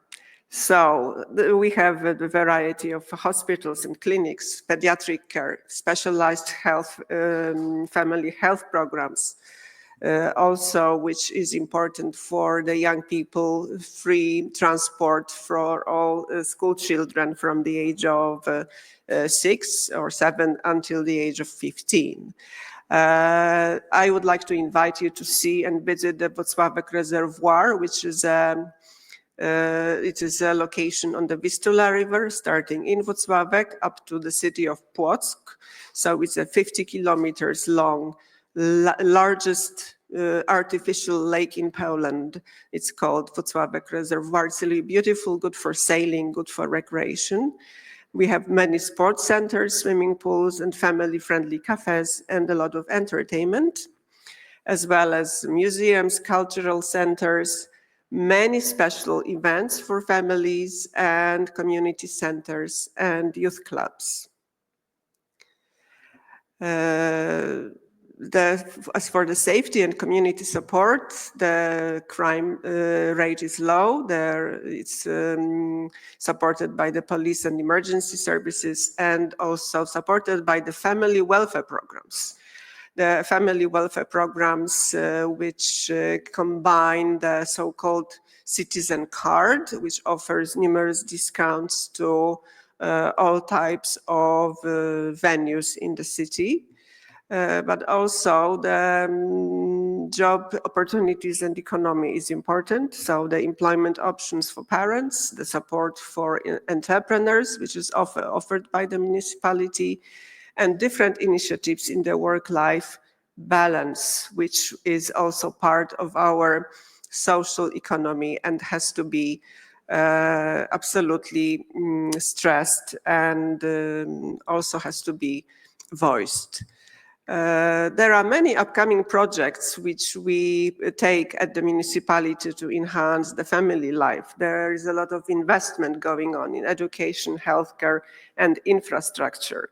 The last years has seen the very active participation of Włocławek in the Swiss funds and also especially Norwegian funds.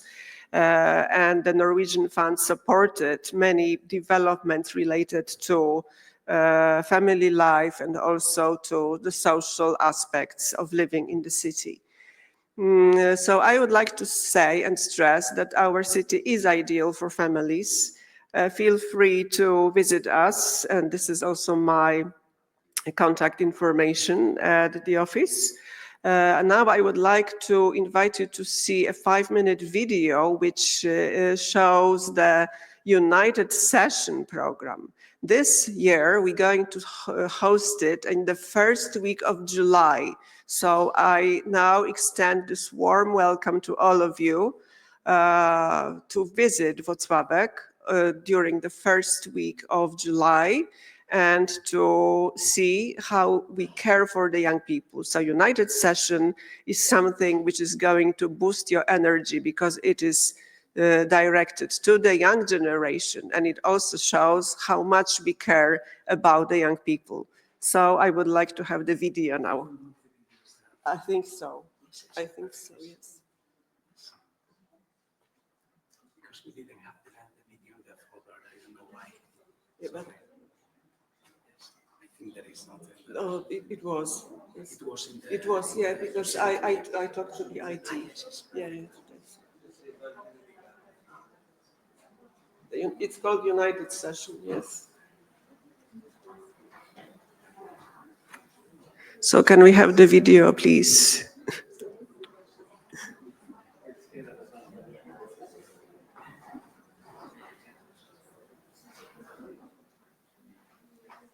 yes, Yes, okay.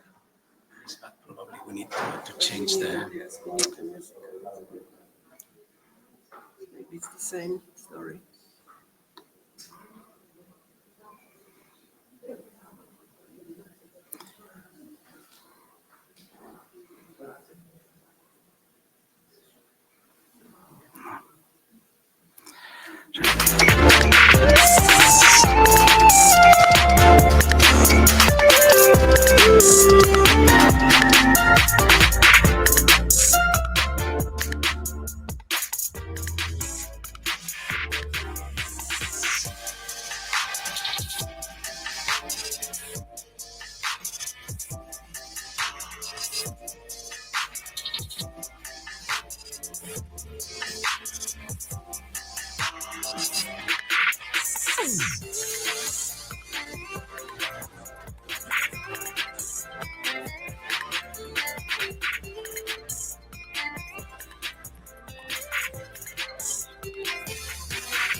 Thank you very much. We know now where to bring our teenagers because that's important because we have several activities always for small children but not teenagers. That is very, very interesting.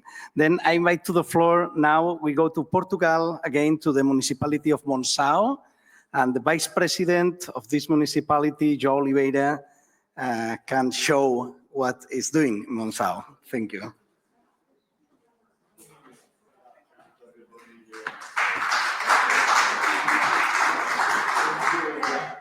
So good afternoon. Thank you for the invitation and congratulations for these days. And I'm sorry about my English. So if I say something wrong, it's just to see if you are listening to me and to make difficult the work of the translator. So I'm going to try to be simple and try to explain a little bit about what are we doing now here in Monção. I know that everybody have already heard about Monção. It's like the capital of Europe almost. So we are now, seriously, we are a small village on the north of Portugal, just on the border with Spain. We are like soulmates with Galicia.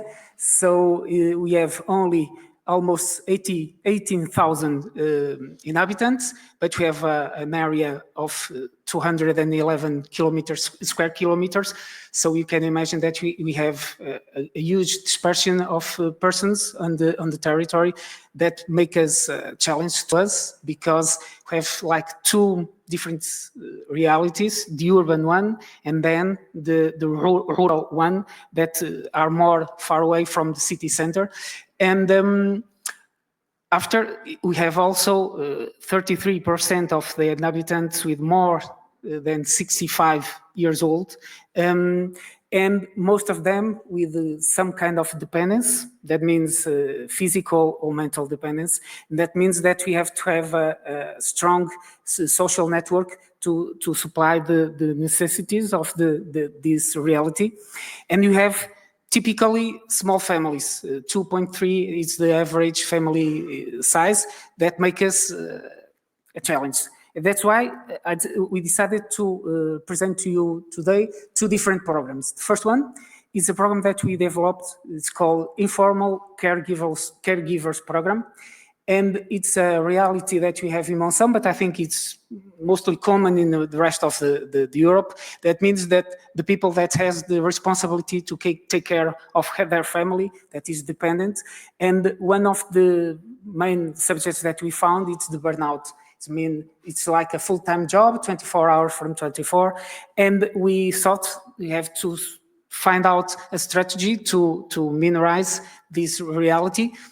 So we thought that we have to provide emotional support, educational and informational support, health, social, self-care and mobility, give social skills, training to individuals that assist these family members, relieve the emotional, physical and social burden of the informal caregivers, and finally, to create a support network for informal caregivers promoting their quality of life. I'm not going to lie to you. Initially, it wasn't the main objectives. We thought to give them a training program point. But after the first edition, this started last year, we did 4 editions already. It's like matryoshkas, yes, that you hope and then you have another one and then another one. Here is almost the same. We started with an informal caregivers program, but then we developed it from different phases. So first step, we train 15 professionals, doctors, nurses, psychologists, occupational therapists, social workers, physiotherapists, nutritionists, and other caregivers with a training of 30 hours. They were responsible for conduct the program. And who are they? They are volunteers from the organizations in Monsanto, like healthcare, social security, municipality, non-profitable organizations.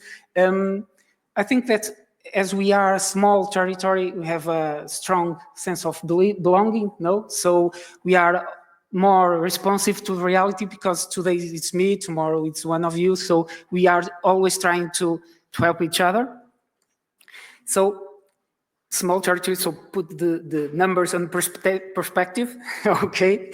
So these 4 editions, we worked with 44 caregivers, and it was 8 sessions with 2 hours each session.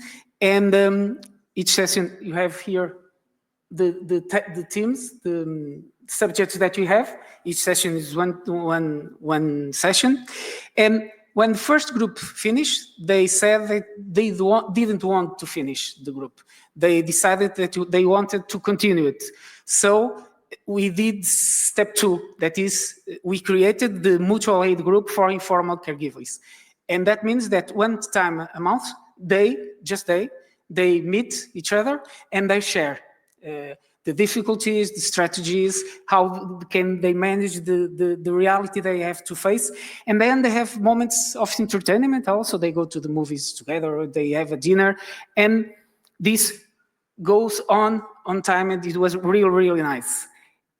And at the end, we figure out that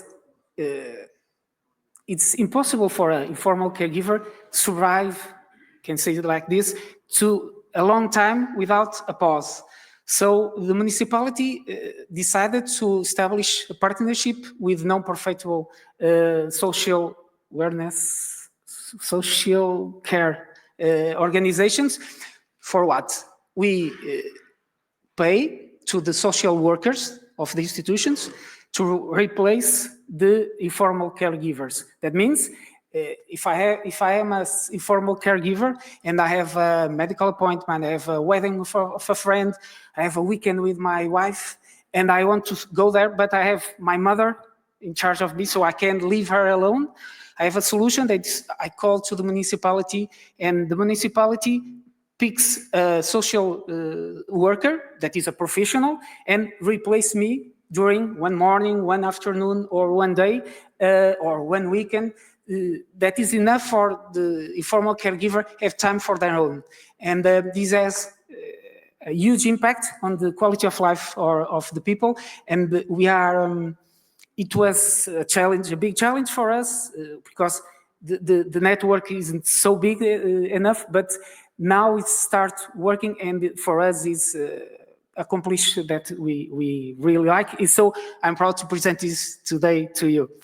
These some pictures, some photos of the groups, and this is the publicity. The other program that we have is Monção Social, and this is like an umbrella from different measures that we had, and now we put it all together. We developed a software and a card, and this is a system to financial support some measures, but never giving money to the people, but yes, a card that allows him to obtain certain products, always on local commerce. We have 5 different measures: delivery of assistance items like school supply, childcare, adult diapers and pets, medication co-payment, integration into nursery, transportation of non-urgent patients, and restoration of degraded houses. And so here, how it works, people apply, and between some per capita income, and the reference in Portugal is 522 euros, below that, they have access and the support, financial support from the municipality. That means that if I am a father now and my child is born and I apply, and if my income is below this amount, I have a support between 250 and 420 euros to buy strollers, cribs, hygiene products, car seats, diapers, all that my baby will need. Never, always with the card, I go to the store and I bring that year. Then for the people, senior people with more than 66 years, so you have the same measure, but that is for adult diapers. Same principle, same amount, but here is a plafond per month. That means between 15 and 35 euros. And this one is universal measure. That means everybody could earn 1,000 euros, 5,000 euros, everybody in Monção that have a son studying there between the first year and the 12th year has a card with 100 euros to buy school support, like notebooks, pencils, pens, books, etc. And this one, no, because it's already finished. Then medication co-payment, that means that if you have a prescription from the doctor and you have to pay your part when you go to the pharmacy, we gave between 120 and 118 euros to support that expense. This is a measure that we reinforce now. We have, before it was a lower plafond, now is higher, and is the investment of 12,000 euros per household. Initially, it was for small things in house, like changing a window or changing a sink or small repairs in the houses that people that need it. Now is escalating. Now we are prepared to change the roof, the windows, the doors, and always the same principle, 522 euros maximum of income, and we support 12,000 euros for that intervention totally. For last is the transportation. For us is a different reality from Kraków, imagine, because we don't have a public transportation that is efficient. So senior people many times doesn't have the chance to go to the medical appointments, to the treatments, because the only way to go is to pay taxi, and it's extremely expensive. So this is one of the measures where we put more money, between 360 and 600 euros per person for a year, to assure that everybody can go to the doctor or can go to the treatments. So in numbers, we started with 365 persons that were in the program, then 384, 522, and the last year 2,368 persons. Why this so escalated so quickly? Because the last year it was the first year of the school support. So we have here all the students that you have in Monção. So that's why it grows so fast in this year. In money, that means 40,000 euros, 42, 73, and the last year 200,000 euros. I'm going to show you, I hope, a little video. Is in Portuguese, the legend, but I think you can understand the.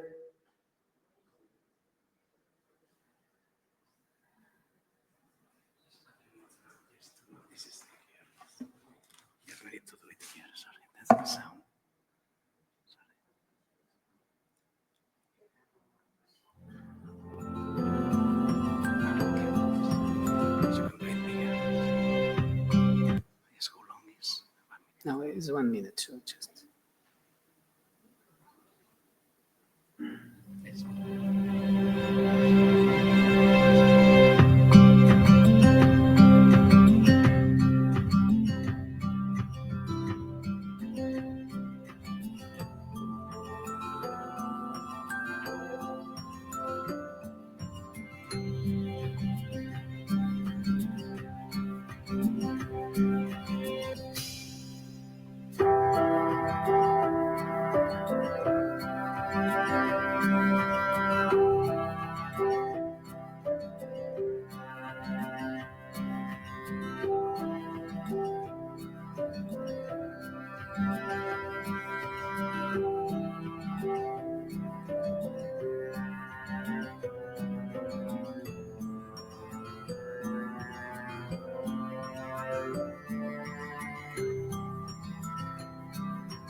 As you can see, it was on COVID.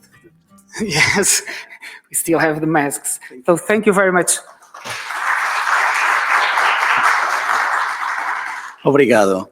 Then now, Regina announced that the network wants to open a parallel network, but to cooperate together with municipalities, a parallel network of companies. Then we wanted to finish this convention with a presentation of a company, one of the pilot companies that is accompanying us in this experience. And this company is called Plastic, from the north of Italy. And we have with us here in Kraków, Alessia Pezzotta, specialist in human resources, and Anna Cataneo, responsible for sustainability and international relations. Thank you for coming.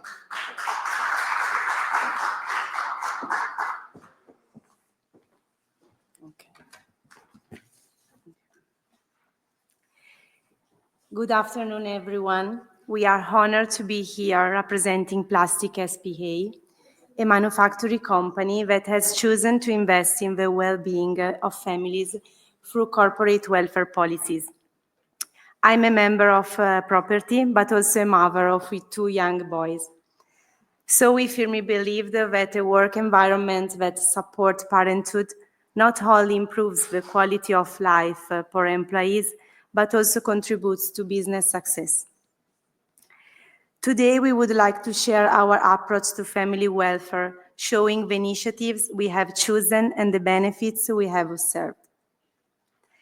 At Plastic, we are convinced that happy and supported employees are also more motivated and productive. This is why we provide concrete tools to help them manage family responsibilities, reducing stress, and increasing their job satisfaction. So Plastic has chosen to become a family-friendly company by making a series of family welfare initiatives to support every member of our working community. So let's start with family support services designed to ease some of the most significant expenses for parents. First of all, school expense vouchers. We offer our employees the possibility to convert their performance bonus into vouchers for textbooks, school supplies, or tuition fees. And secondly, summer camp recreation. We support families during the summer by reimbursing a fixed amount for recreational summer camps, reducing the financial capacity of seasonal childcare. At Plastic, we truly care about the special moments in our employees' lives. That's why we provide a birth kit to every new parent with a letter of congrats and a wedding bonus to celebrate our employees' unions, showing our support during their most important life events. To promote social life and family inclusion, we organize annual corporate events open to families, such as open days at the company or family-friendly celebrations. These celebrations not only improve the working relationship among co-workers, but also allow families to get to know each other, creating a real corporate community. We support children's education by providing internship and training opportunities for employees' children. And we understand the importance of flexibility for the work-life balance.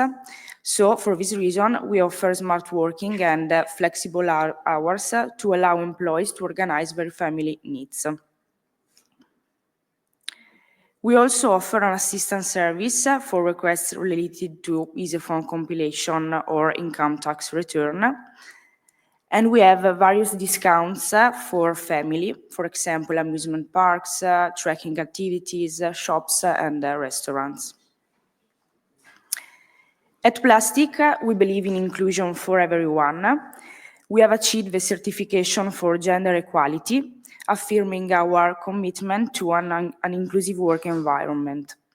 This policy not only promotes inclusive welfare, but also let every employee the access to the benefits regardless of their background.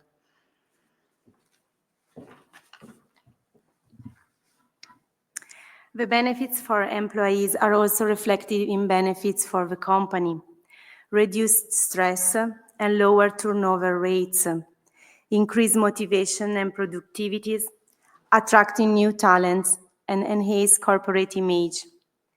Plastic is a company that values people, creating a more positive and productive work environment. At Plastic, we believe that supporting families means investing in the future. We are proud to be part of a family-friendly company network and to share our experience here today. We hope our acting can inspire our company to invest in family well-being. Thank you for your attention. Contact us if you have any question. You can show the website and also the email contact of me and Alessia. Thank you very much. Which kind of products are you doing? Manufacturing. Okay. The product is a technical film for hygienic market. For example, the previous video, there is a Tena Lady. We make the packaging of Tena Lady, for example. 200 and, yes. Very interesting. Okay, thank you very much. Thank you. After this convention, really, I have my mind in a full confusion because I don't know which city choose to leave.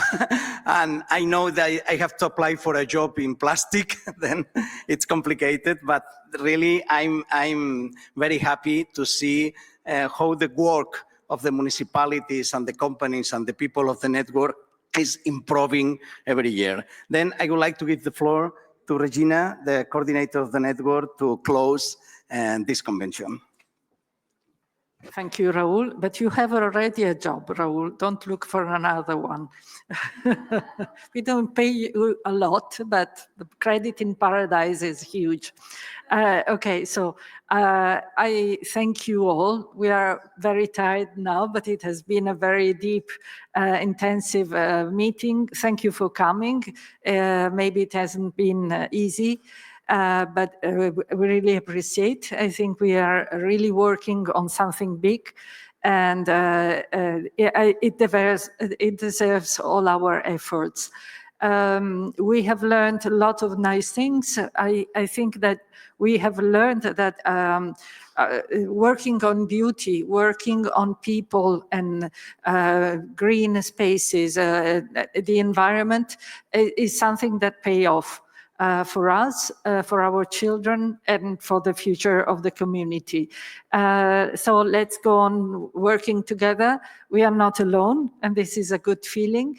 I invite you from this moment to join us in Brussels for the Congress, which will be probably in the second part of September this year. We will contact you to have your availability if you want to join us with our project, with the Twinning Towns project. Please contact us if you want to have informations or you have ideas, initiatives that may involve other municipalities and the network. We really are there to at your service, if it's possible, and at the service of families. So thank you again. It has been a wonderful meeting, and let's go on like this. And we did history, I think so, yeah. Thank you. Sorry, at least our history. Thank you. Then only before leaving, to a short reminder about these announcements. I had the headphones, please, to leave on the table when you were leaving. Also, to bring the conference ID cards tomorrow in the study visit, and in the study visit to be on time at 8:45 in the place you have in the folder. You have a map, and there are some numbers. The number 1 is the place where we have to go at 7. We have to be there at 7. It's the City Hall, number 1 on the map. And the number 2, I think, is the place we have the meeting point tomorrow to go to the study visit. Then thank you for coming, and see you later. Bye.